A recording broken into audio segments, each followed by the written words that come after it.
Improper fraction is a fraction where the numerator is bigger than the denominator.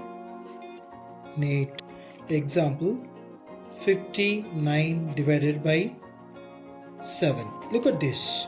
So this numerator is bigger than the denominator.